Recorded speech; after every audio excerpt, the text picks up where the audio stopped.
You got a dollar and a dream? We'll tell you how to turn it into a bad decision that pays off.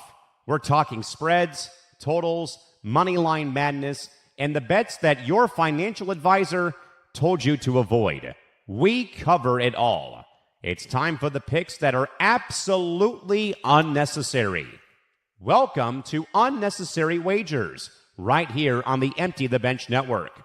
Now, here's your hosts, Nick DiMartino and Liam Barwick.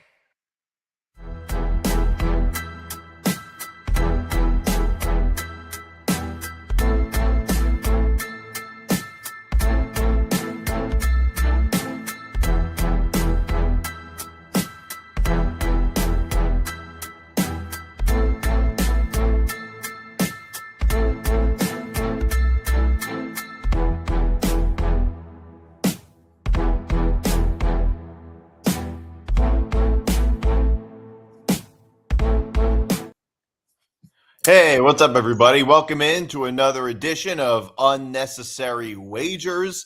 I'm Nick DiMartino. That's Liam Barwick. And we are back after a little bit of, I guess you could say, post-Super Bowl hiatus. I guess it would have been good for you for us to do the show right after the Super Bowl because it proved so you can gloat about how right you were about the Patriots the whole time. Well, yeah, and I was up I think I was up close to 15. I might have been up close to 20 units after the Super Bowl. I was heavy on the Patriots, and then I was heavy on some props that hit, like defensive touchdown, non-quarterback MVP. And I've since gone back to down close to 70 units on college basketball in the last 3 weeks. So I'm hoping to turn it around, obviously, with conference championship week starting the last weekend, but I've had a rough couple of weeks on college. Yeah, I don't know. I haven't really been betting college basketball much at all lately. I haven't really been betting it much because I don't know. It's one of those things where you just kind of get into it when it gets in March when it starts to get good. So I've really just only started betting on college basketball. Anything else to recap? I don't know if you saw Caleb Wilson is officially out for the season, although he hasn't played in a month anyway. But yeah, he was going to come back, and then he broke the thumb on his other hand. But yeah, that's bad for North Carolina. They've been 4-1 since he went out, so they have steadied the ship a little bit. But yeah, it's a huge loss for North Carolina, and it definitely hurts their potential. Yeah. No, definitely. And I actually looked at the line, and it's in the Duke Carolina game for a rivalry game, it's 17. Yeah, 17.5. And I do have a little bit of a bone to pick with the odds makers in college basketball. These lines don't come out until 24 hours before the games start. Mm-hmm. And I understand why they come out later in basketball than in football, because in basketball they play more frequently. But why is it? But with some of these teams, they haven't played since maybe Monday or Tuesday, and the games don't come out until today. The lines don't come out until today. In football, if a team plays, the line comes out the next day. Why is it that we have to wait until? Why is that we have to wait? Well, football also releases their injury report right away. There's barely any injury reports in college basketball. There's a lot of different factors in college basketball. They play twice a week. You don't know the lineups yet. Stuff like that, especially this. And then this week is worse because you don't even know the matchups yet after Saturday. But this week is worse because you won't even know the matchups yet. So those won't get released till very late. Yeah. Yeah. No, I just don't get it though, because I guess but there's not really many injuries that happen in college basketball. And I guess that might be the reason. I'm sure there's a valid reason, but it just drives me kind of crazy. Yeah. When it comes to just doing the show and everything, it's just a little bit of a pain in the ass. But do you want to get into our picks, or yeah. you want to talk about Jalen Brunson's really clutch shot on Wednesday night? Or do you want to talk about that? Which one? I was being sarcastic. Well, we could talk about how I don't really want to talk too much NBA, but we can also talk about how the best player on Oklahoma City just gets the ball and falls down, and they blow a whistle every time. Yeah, could talk about that. I mean, I've if just for the quick aside, I mean, I haven't really talked to you much about it, but to a couple of our friends, I've talked about it. I'm extremely pessimistic on this Knicks team. I don't think that they're going anywhere, and I don't see how people can still consider them as this title contender.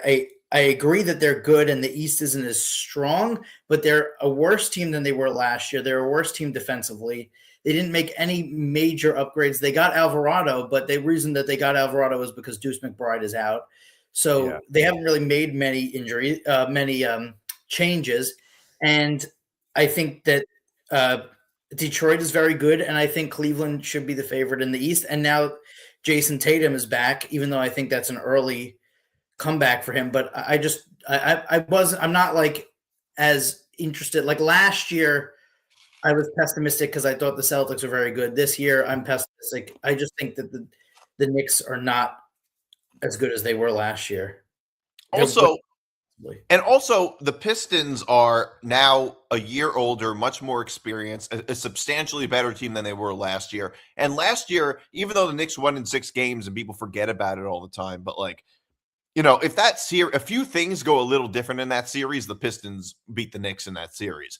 And now the Knicks cannot beat the Pistons at all, it seems like. And people often say, well, that's the regular season and the postseason is different. And to some extent, that's true, but I have to actually see that before I actually believe that. Like, I have no reason to believe that the Knicks are going to be a better team than the Pistons when the postseason comes, just because a lot of things change in the postseason. You could teams below the Knicks right now could just as easily say that about the Knicks. So, how do we know it won't go in the other direction? And from the way the Knicks are built, I think they're probably better built for the regular season than the postseason, as we saw last year in some ways. I guess, but I'm not as worried about the Pistons. I think the Pistons are an easier team to beat just because Cade Cunningham has to really be on for them to win, and he's a terrific player. But it could be easier to beat them. I'm more worried about Cleveland. Cleveland is extremely good, especially with James Harden, and I don't really take stock in I agree with the people who say it's the regular season, so I don't take a lot of stock in the Knicks beating the Spurs, who were on a 12-game road trip toward the end of their road trip. They were going to lose one of those games. And I just don't – the Knicks are just – I just don't think they're going to win title. And I think San Antonio is very good, but they're still very young. Denver is good, but they're a little inconsistent. And if something were to happen to Jokic, they won't be good. I just also personally think that no one will be able to beat Oklahoma City. Yeah, it seems like it, although the truth is they're not as dominant as they were earlier in the season, and it's very hard to win 2 in a row. So you never know. But, I mean, right now, I think on paper, at least, they look like the best team. Although lately, I don't know if they've necessarily been the best team. But I don't think but they're not going to be – but there's a dead time in the season in the NBA. They're not going to be great through the entire season.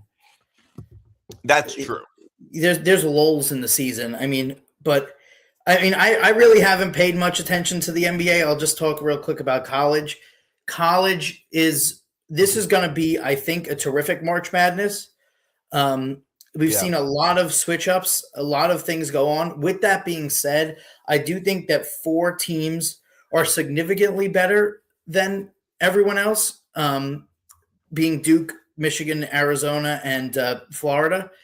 And I do think, I guess we'll get into way more of this stuff. And it's unfortunate, especially because of the shirt I'm wearing. But I do think that if they stay healthy, I do think that Arizona is going to win the title. If they stay, which could be a big if, but they only have 2 losses this year, right? Correct. And both losses were when Koa Pete was out. Right. And also in one of those, in the one against Texas Tech, JT Toppin had an insane game. And Texas Tech is also like a very good team. They don't really have any. And they also killed the team that they beat them. So they also went back and killed them, which I'll get into during the picks. But now it's a big if, because Arizona plays extremely physical, which can lead to injury. But players 1 through 7, I don't think anyone can match up with them. I just think those 4 teams are way above the rest. Where would you rank Michigan amongst those 4? Would you right now, if I were to rank them, I would say Arizona, Duke, Florida, and Michigan. Yeah, interesting. I guess the interesting thing about Florida and Duke is that they've just, they were obviously, I mean, Florida won it all last year, but they were 2 of the top, the Final 4 teams, and they were 1 seeds, and they really just haven't taken a step back. I mean, Duke lost their best player from last year. As did Florida. Yeah, so did Florida. They both did. And they're both back to where they were. And Florida has been the most under the radar team. They have completely destroyed opponents. They beat Calipari on last Saturday, the worst loss he's ever had in his career, points wise. They're very good. Duke is very good. The only thing about that is I do worry. This is a stupid thing to say because, of course, you want to win every game by as much as you can. But I do worry about teams that don't play close games in March. Yeah. It's the same thing we talk about in football. I think that when teams aren't battled, a little bit like, I guess maybe you could say a little bit like Texas Tech in football. Like they'd never played any close games and they went up against Oregon and they got killed. A lot of times being battle tested, especially in college, is very important. Well, those teams are battle tested. I'm just talking about like in the last 3 minutes, if Florida's been up 30 in every game they've played in the last 3 minutes. In the last 3 minutes, if they're up 1 or if they're down 1, it's, do they have it to get over? Which Michigan has won a few close games. They won one last night against Iowa, and Arizona has pulled out a few close games as well. But Arizona's resume is very good, as is Duke's. But if you look at their overall resume, Arizona's has the best. They lost 2 games that were in a row to Kansas and Texas Tech. They beat the shit out of Kansas to revenge that, and now they're fully healthy. Now, will they stay fully healthy? I don't know, but I just those teams are over the 4, and I think that Florida's going to get the 2. I think UConn's going to get the 1, but UConn offensively is just not. I don't trust them as much offensively as they also play in a weaker conference. They play in a weaker conference. They're offensively not as good. I think, I'm not saying I think they could get to the Elite 8 and probably will, and they should be the 1 seed. But I just think that those 4 teams, the 4 teams that each of them would be by far the best team net-wise if they had played in any other year. They would be far, and all of them are at the same time. So I think it sets up well.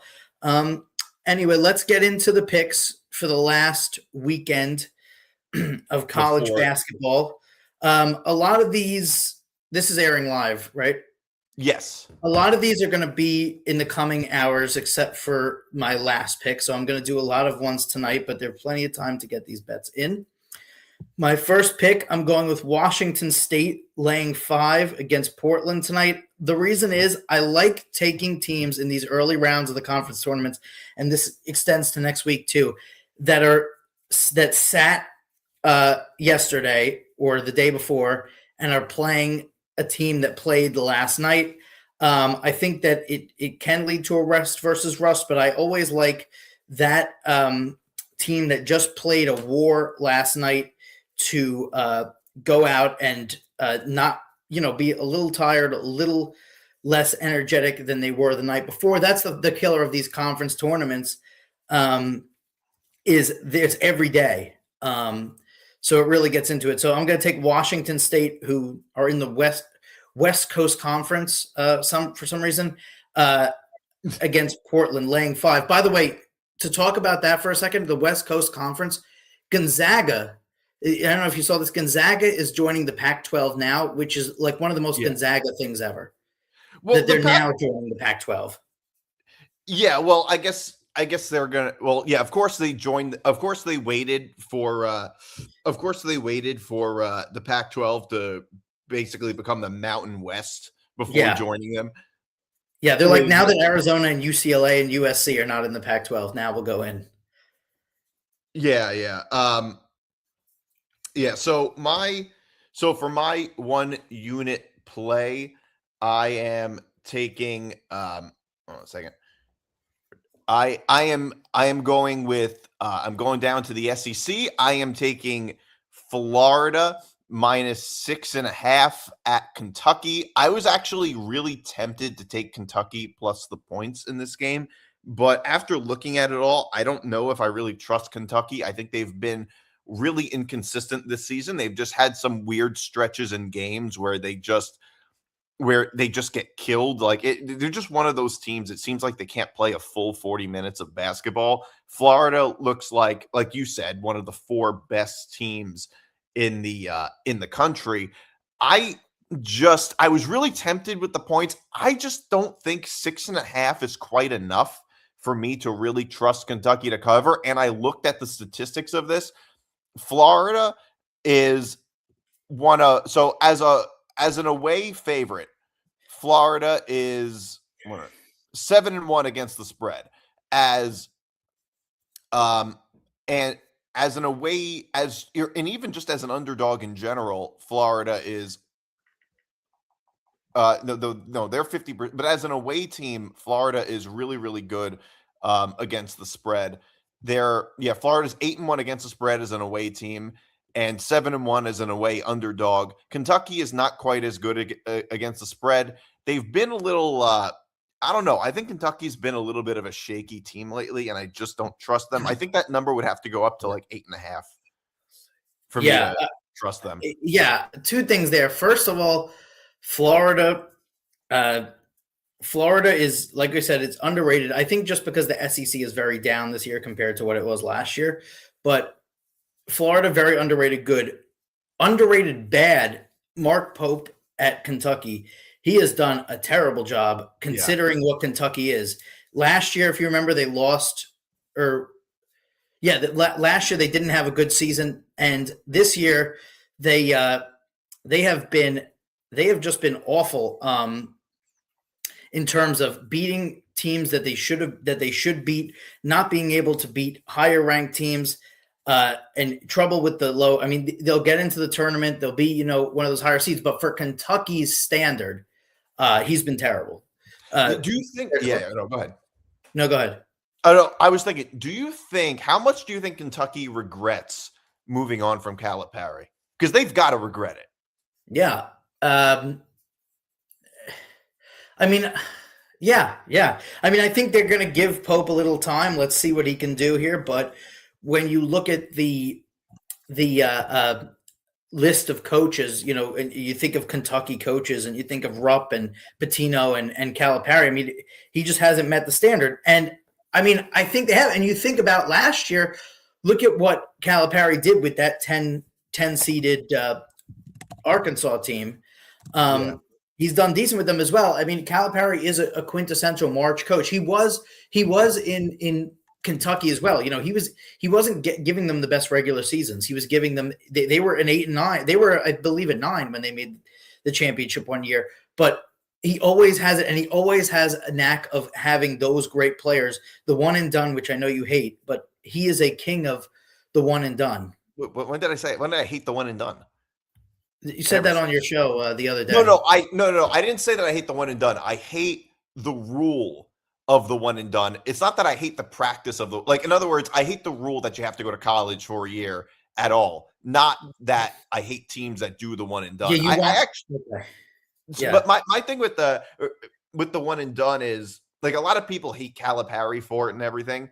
And look, the way I see it is that the one and done is a little less of an advantage than you think it is, because you're getting it's a disadvantage in college basketball. I think so too. Yeah. Experience has always usurped talent in college basketball. Always.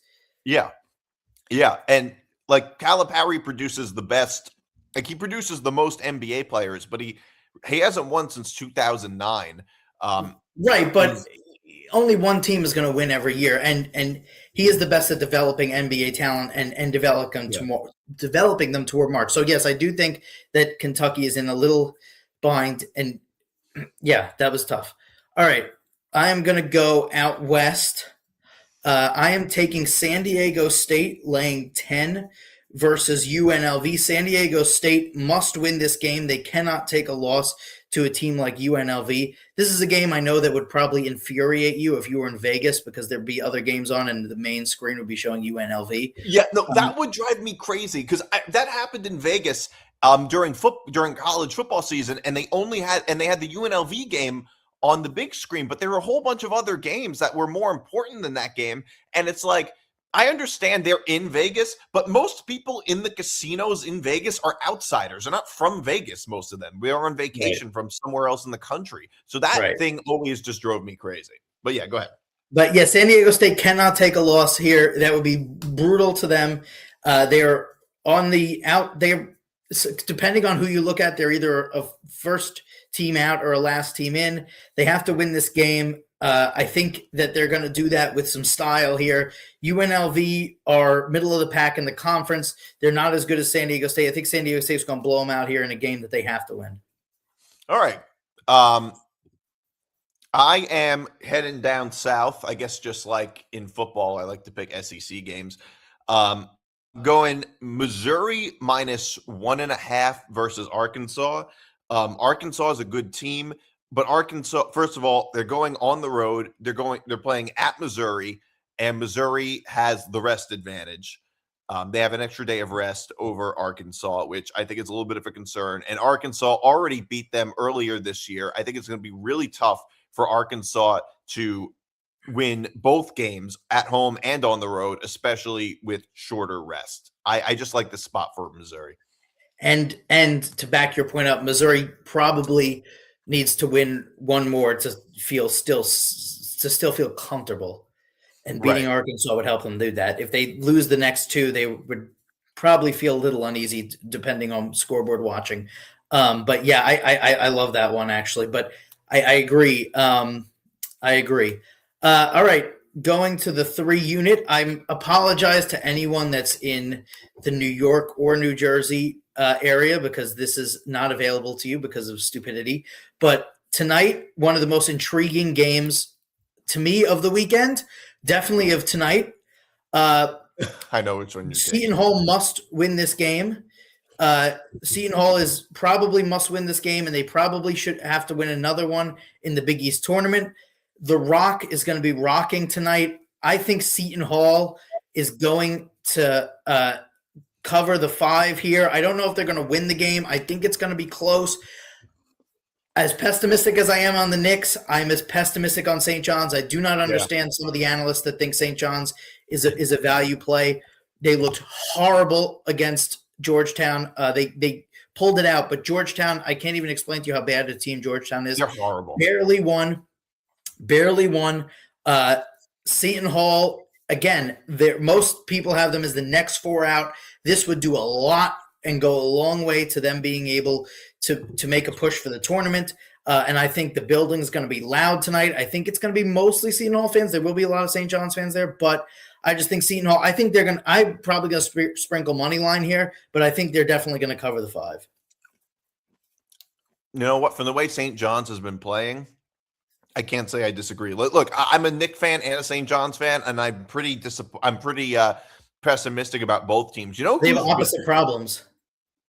Yeah, St. John's has no offense, and the Knicks have no defense. You're right. And yeah, I mean, look, I think St. John's has clearly taken a bit of a step back from last year. I think that not in conference. What? Not in conference, but yeah, no, they've been. Saying, I think they're a worse team this year than they were. Yeah, they're a worse team. And you know who's been horrible lately has been Ian Jackson. Yeah, Ian Jackson has been awful, and he is in the past 5 games he's only scored more than 10 points once. The only good game he's had recently was against Villanova, and that was just right after. That was just a classic bounce back spot for St. John's after getting embarrassed by UConn.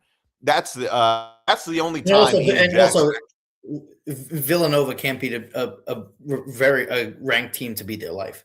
Save their life. Jesus, that was bad. They beat no, you're right. Villanova cannot beat ranked teams. I think they beat up on all the weak teams. But correct. Yeah, I can't say I disagree with your pick there. I think John's. I don't know. They seem to have the same issue last year. It was just really no offense. Their biggest issue last year, I think, is that they just couldn't shoot. I guess they couldn't shoot. They couldn't hit free throws, and they had trouble rebounding. But I will say the Rick Pitino has brought a lot of energy to the program, and the way that you know that is when they played Georgetown on Tuesday. That game was at MSG. That game had no business being at MSG. If Rick Pitino was not bringing energy, that game would have been at in Queens. No, you're right about that. No, you're absolutely right. All right, my 3-unit play, I am going with the Tennessee Vanderbilt under 147.5. Tennessee has the best defense in the SEC. They have the lowest teammate points per game. They also have the second lowest field goal percentage per game and opponent field goal percentage in the SEC. The last time they played, Vanderbilt scored the second fewest points all season. So Tennessee is really, really good at keeping these games under. They're mostly just like last year. They're mostly winning with their defense. An interesting stat is, I think I was looking at on DraftKings, like, you know how DraftKings, they show you stats. So waiting for this to load. All right. In 8 of Tennessee's last 9 home games against Vanderbilt, there's been a total of 145 or fewer points. What? But okay, but 8 of that stats going back 9 years though. All right, fair enough. I'm just saying fine. Maybe that doesn't count. I'm just saying Tennessee is a pretty. Yeah, I just think Tennessee, I kind of think has the ability to really hold Vanderbilt, and I think this game will be going under. All right. Yeah, I can see that. I like what college basketball is doing except I think they should go all in, just like college football. They're kind of having half the games are regular games, half the game are rivalry games. They should go all in. The last game of the season in college should always be against the rival. I love that every game should be a rivalry game this weekend. Yeah. There's a lot of them. Well, although there's not that, it's most of these games are rivalry games, it seems like. Or at least but even some of them are not. They should go all in. It should be like college football, which they used to do rivalry week back like maybe 10, 15 years ago, but I don't know what happened to it. All right, going into the 4-unit again. Apologies to New Jersey because it's not available, but I'm taking St. Peter's College -2 against Fairfield, down in Atlantic City, which is my favorite venue for a conference tournament. St. Peter's are a very good defensive team. Fairfield has some offense, but I think they're going to struggle with St. Peter's defense. I think St. Peter's has a chance to win the conference tournament and go to March, which they have done many times, as a lot of people know. So I'm going to take them laying the 2 here. I think they're going to win this game. I think they're going to do it defensively. All right. Interesting pick. Yeah, it's a great place. No, you're right. Atlantic City is a great place to have. I think any place where there's a lot of gambling is a great place to have. Yeah, there used to be a lot of conference tournaments in Vegas. Now there's only a few, which is a shame. Well, no, the Pac-12 conference championship games, conference tournament used to be in Vegas, actually, and I was there for it. Mm-hmm.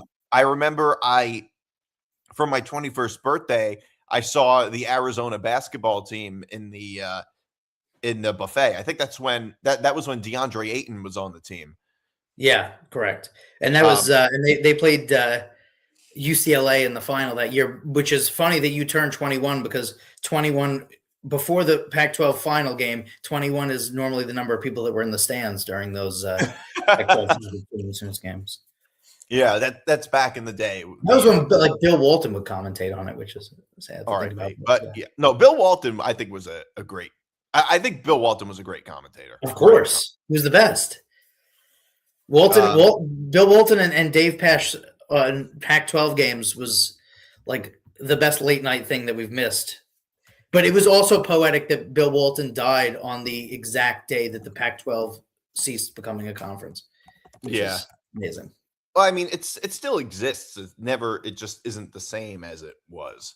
It still does exist, but I guess a little bit like the Big East in a sense. All right. So speaking of the Big East, what are we at? 4 units. My 4-unit play, I am going with Villanova minus 11.5 against Xavier. Xavier stinks this year. Villanova loves to beat up on weak Big East teams. That's just that's really just what they're good at. It's really kind of all they're good at. But I just really like Villanova here playing at home minus the 11.5. I think they kill them. Yeah, I agree. And just like you were saying, the old Big East was the best in basketball. It was.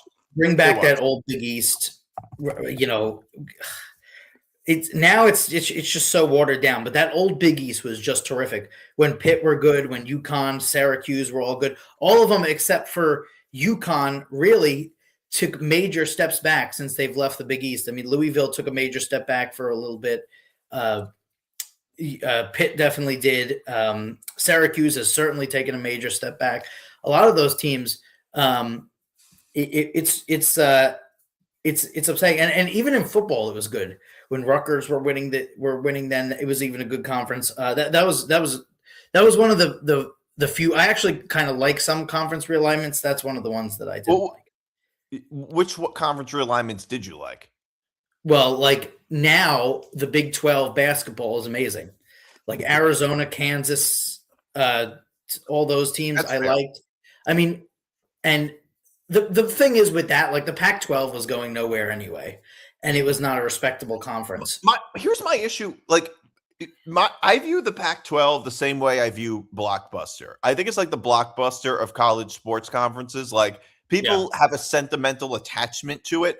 But on any rational business level, nobody thinks that nobody actually thinks it's profitable. The Pac-12 was the Blockbuster. It was like everybody likes the Pac-12 after dark games. Everybody misses it, but it just wasn't really profitable and wasn't worth it for most of these teams to stay there. Yeah, it really wasn't. I miss it because when I was at Arizona State, we used to play night games. Now we play like 1:00 games, but it really wasn't. And it really, their TV deal fucked them up, and they really blew big chances because you look at what you had. You had Arizona State's the biggest public university in the country. You had UCLA, USC, Oregon. I mean, big brands. And the fact that they couldn't make it work was nuts. And one of the problems with it was a 4-team. I think the Pac-12 would have been much better suited in a 12-team college football playoff. But like the 4-team college football playoff, they would constantly cannibalize themselves always. Yeah. And I think that hurt them. But yeah, the brand that they really did mess up. I mean, and it's been better for the schools that have left. I mean, it's been better for USC, UCLA, Oregon in the Big Ten. It's been better for Arizona State, Arizona, Colorado in the Big 12, Utah. But I do like that. Like I like that BYU is playing Arizona in basketball and BYU, Texas Tech. Like that's been a good side of college college realignment. Texas going to the SEC, but yeah, it's way different. I mean, it's ridiculous. Like seeing Rutgers play Washington in conference game, but there are certain parts that I like, and I think certain conferences are better. But also, like maybe. And I'm not the first person to bring this up. Some people were saying maybe there should be it should be different in different sports, which I guess technically can happen. Like Notre Dame's an ACC. It is different in different sports, but yeah, I know what you mean. But for instance, in football and basketball, I think it's one thing. But for the Rutgers rowing team to have to travel to say that's where the biggest problems are. Yeah, that's freaking ridiculous. And come on. What I don't understand is why this is so off topic, but why the ACC, just because this was a big talking point during the fall, why the ACC, NBC, the NCAA and Notre Dame don't sit down and ESPN and say, you can keep all of the home games. NBC can have all of the home games. Every other game that Notre Dame plays is going to be on ESPN or the ACC network, and they're going to come to the ACC and figure out something there. I don't know why, because people say, well, Notre Dame won't join a conference because NBC. Well, why can't they just figure something out with NBC? Yeah. You can still have every home game. They only show home games. People think that they show every Notre Dame game. They only show the Notre Dame home games. Yeah. No, you're right. So, I agree. I guess the reason might just be because Notre Dame hasn't gotten a good enough deal. And also Notre Dame has a lot of hubris and ego. They're like the Yankees of college football. Right. Like they're a brand in and of itself. I mean, if you look at a team like the Yankees, for instance, they're on the Yes Network. I mean, what does the Y in Yes stand for? But they own the Yankees. But they own that. Notre Dame doesn't own NBC. Right, but it's a similar. No, the point I'm making is that Notre Dame, a lot like the Yankees, are a brand in and of itself, and they don't want to be a part of like a conference. That's just because of that's. But that's hurt them. It's hurt their brand in certain ways. It's hurt them. It's hurt them and it's helped them. It's done both. It hurt them this year. It helped them a lot of other years in the 14 playoff where they had easy schedules. They went undefeated, and then they got in when maybe they weren't a top 4. But I think it would be beneficial too for, NBC as well, because you might get some better Notre Dame home games if they're in a conference. You might, who knows what that year is. But the way the ACC has looked lately, you never you could get worse. By the way, did you see the Part of My Take memes tweet yesterday, which was amazing? No, or maybe I did. It was literally like 10 minutes after, I guess it was Wednesday, maybe. I forget what day it was, but it was like literally 10 minutes after Lou Holtz died, like literally 10 minutes. And it was the showed up to my biggest hater's funeral picture, and he was Ryan Day right now. That was the tweet. It was like literally like 5 minutes after Lou Holtz died. That's crazy. That's crazy. I don't know if you saw ESPN put out an alert about Lou Holtz dying. And it said that he won the 1998 national championship. Really? Like Lou Holtz wasn't even coaching Notre Dame in 1998. No. All right. Let's I got a little off track, so let's get back into it. All right. We didn't talk about my 5-unit play. I'm going down to your favorite state in the union. I'm going down to West Virginia. I knew you were going to say that. I'm taking West Virginia first half -2. UCF is a slow starting team. Both these teams, UCF is in. West Virginia needs a little help. West Virginia could pick up a big resume builder here with this win. I think they're going to win the game, but UCF has been slow starters throughout the season, notably a few games in this conference as well that they ended up winning. I like West Virginia to cover at least the first half here. I only need 2 points, so I only need to be leading by 1 bucket. And I like the Mountaineers here to cover first half spread -2. All right, not bad. Press Virginia. I remember those old West Virginia teams that all they ever did was press, and they always had they've always played at like a really fast pace, took a lot of shots, but their shooters were all bad. Yeah. But they were great. When they had Huggins, they were great. And that was part of that old Big East. Yeah, well, it was part of the old Big East, but I'm even talking after the old Big East. Even in like the Big 12, it was a similar kind of dynamic where like those Javon Carter West Virginia teams, and then like the running joke was that Javon Carter's been at West Virginia for like 100 years. He was one of those guys. Another example was like Perry Ellis. Yeah, which you don't really get anymore with the transfer portal. No, you don't. We're not going to get any more Perry Ellis's or Javon Carter's because those both those guys would have left. At some point, most likely. So what are we at? 5-unit. My 5-unit pick. I am going with Texas Tech -1.5 against BYU.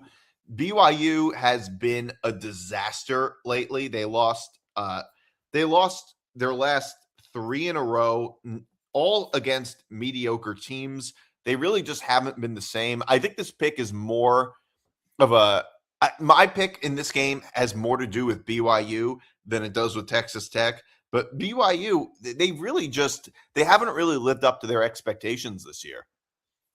Well, you're forgetting something significant, that they're one of their best players towards ACL. But yeah, this is a battle of two teams that lost their best player. Yeah. Or second best player. AJ DeBounce is BYU's best player. But yeah, I agree. They had a couple of bad losses. Well, the last two games were against teams. I guess the last three. I mean, they're all of them are. That's why the Big 12 is so good. All of them, like two teams they lost to, are either tournament teams or fighting for the tournament. But yeah, they've lost 3 in a row after beating Iowa State, which is just, again, the Big 12 makes no sense if you look at it this year. But yeah, I agree with that. I like Texas Tech. Texas Tech has done very well since JT Toppin got hurt. Yeah. So yeah, that is a good one. All right, time to go on to the locks for this Saturday, or for this weekend's college basketball. I am going to pick a game that is going tomorrow. My lock of the week is the Kansas Jayhawks laying 16.5 against the Kansas State Wildcats. Kansas had a very rough week. They were destroyed by Arizona. They then went to Arizona State. Bill Self was ejected in the first half. By the way, I don't know if you saw this, but Bill Self got ejected in the first half. And as he was walking to the locker room, whoever's controlling the pyrotechnics at ASU let the smoke out that they normally come out of the locker room with as he was walking into the locker room. Very funny visual. They were beaten by Arizona State. They went 0-2 on the Arizona road trip. They need to right the ship. I think they will do so against a terrible Kansas State team who is on an interim head coach after their head coach said that the players don't deserve to wear their jersey, and most of them won't be here next season. He wasn't there the next day. So I am taking Kansas. I think they're going to roll here. My concern is how much will Darren Peterson play, because that's a situation in and of itself all year. But I think that Kansas is going to look to right the ship against a terrible team at home, at the Fog. I think they win this game easily. Yeah, I think I think I like that pick. Yeah, Jerome Tang. I don't think we ever talked about that. Jerome. We talked about it on ETB Lounge. Oh, okay. Yeah, that was pretty wild. I mean, I guess the closest thing I could think of, remember last year or 2 years ago when Rick Pitino threw a bunch of St. John's players under the bus? I think it was 2 years ago where he threw a bunch of St. John's players under the bus. I think sometimes coaches do that to like motivate their players. Sort of, except what Jerome Tang said was way more abrasive and worse than what Rick Pitino said. He said Rick Pitino did go at them for their play. Jerome Tang said most of these guys won't be here next year, and they don't deserve to wear the jersey. Yeah, no, you're right. I don't disagree. Also, it gave the university. It was good for Kansas State in that Kansas State was probably going to fire him anyway, even though he had just made an Elite Eight a couple of years ago. So it was like, there were questions about it, and he sort of just gave them a great opportunity to fire him. Yeah, but you can't. But didn't they try to fire him for cause for that? I think so. Yeah, but can you really fire him for cause for that? I don't know what's in his contract, to be honest. But yeah, I don't know. I feel like that seems a little ridiculous. I agree with you, though. Like, I think he should just be fired. And by the way, I'm not condoning what he did. Like, I think there's a balance between like being tough on your players and just being demeaning to them in public. I just think there's an obvious fine line, which I think he very clearly crossed. All right. So my lock of the week, I am going to the Iron Bowl of basketball. Auburn, Alabama. Over under is 176.5. I am going with the over. Alabama's basketball team almost looks a little bit like their football team, where they're just getting into a whole lot of shootouts lately. Just like they've been the past like 3 or 4 years. Correct. Getting into a lot of shootouts, and they have Alabama scores the most points per game in the SEC, and they also give up the most points per game in the SEC. Correct. They do both. And they probably, I haven't looked this up statistically. I would assume they also probably play the fastest pace by far in college basketball. So I think that, by far, it's got to be, or at least in the SEC. And I don't know about the spread because it is a rivalry game, so that does concern me a little bit. Although Auburn has taken a huge step back from last season. But Auburn did lose their coach, and Stephen Pearl came in, which, by the way, Bruce Pearl said the other day, there was partly nepotism with my son getting the job. It was like, oh, really? Thanks. I thought that it was on merit that your son came up and got the job after you resigned. But they've taken a step back. Now, this is where we're going to get into this on ETB Lounge on Sunday, so I don't want to get into it too much. But this is where Bruce Pearl's gotten in trouble talking about the Miami of Ohio. Auburn also has the net second, number 2 strength of schedule in the entire country. They've played a gauntlet of teams. They had a horrible loss to Ole Miss and Chris Beard, but they have to go out and win this game. And Alabama, Nate Oats is really from the Mike D'Antoni school of coaching. He plays good offense. He plays less than zero defense. They play no defense at all. They play negative defense. They run and gun the shit out of everything, which has been successful for them, in terms of they've gotten into the Sweet 16 the last couple of years. But they are an over team. I think there's been times where they've gotten close to 70 in the first half.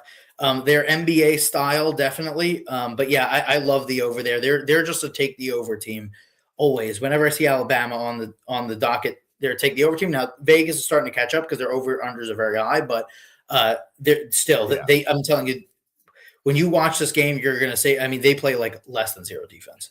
Yeah, Alabama's over percentage is actually a little over 50%. They're 53.6. Do you know who the highest over percentage is in the SEC? In the SEC? Yeah. Florida? No. It's actually Ole Miss. Oh, that makes sense because their defense is bad too. Yeah, their defense is. It has more to do with how bad their defense is than how good their offense is, I'm sure. Yeah, they've had a tough year. They lost 10 in a row. They've lost 10 in a row at times, but they came out and beat Auburn. Chris Beard is a hard hitter. I knew you were going to say that. but they did get a huge win against Auburn, and that's why Auburn are in this situation now. So it's going to be interesting. It's going to be a great conference tournament final week too. Yeah, How long has it been since you won one of the NCAA brackets? What do you mean? How long has it been since you won a tournament? Well, what do you mean by one? You mean guess the winner, or you mean one? No, just like one in a tournament full. Oh, I don't think I've ever won in a tournament. I won 13 years ago. I won like $50 or $100 or something like that, and I had Louisville when Rick Pitino was the head coach, but that title ended up getting vacated. Doesn't count. That was the stripper. That was the your win doesn't count. That was the team with Terry Rozier and Kevin Ware. That was the Kevin Ware. It was the year that Kevin Ware had that gruesome injury. Yeah. And also what was his name? Montrezl Harrell was on that team. That was a stacked team. Which is vacating titles is one of the stupidest things that it's ever done. It's like it did happen. It's so stupid. Right. Nobody ever thinks of it as being vacated. Everybody says, "Oh yeah, Louisville won in 2013." Like that's what everybody remembers. It's like UCF claiming the national title in 2016. It really is that absurd, though. But it really is that absurd. I don't think I've ever won one. I'm normally brutal in March. I've been brutal this year just because this year has been so topsy-turvy outside of those 4 teams that we talked about earlier. There's really been a lot of topsy-turvy stuff. Texas Tech, you look at Texas Tech, they've beaten Arizona, Duke, a few other teams. They beat Kansas, BYU. They lost to Arizona State, who's not on the outside, and then they went and beat the shit out of Iowa State. Is very good. That's just an example of it's just a crazy year. Like that BYU, they beat Iowa State. Been terrible since. It's been a crazy year. It's going to be a crazy tournament. We will be back for conference tournament week, one of the best weeks of the year. That week and the first week of NCAA tournament are two of the best weeks of the year. We're going to get into that. So we will see you guys during conference tournament week. Thank you so much. And see you next time on Unnecessary Wagers. All right. See you guys. Yeah.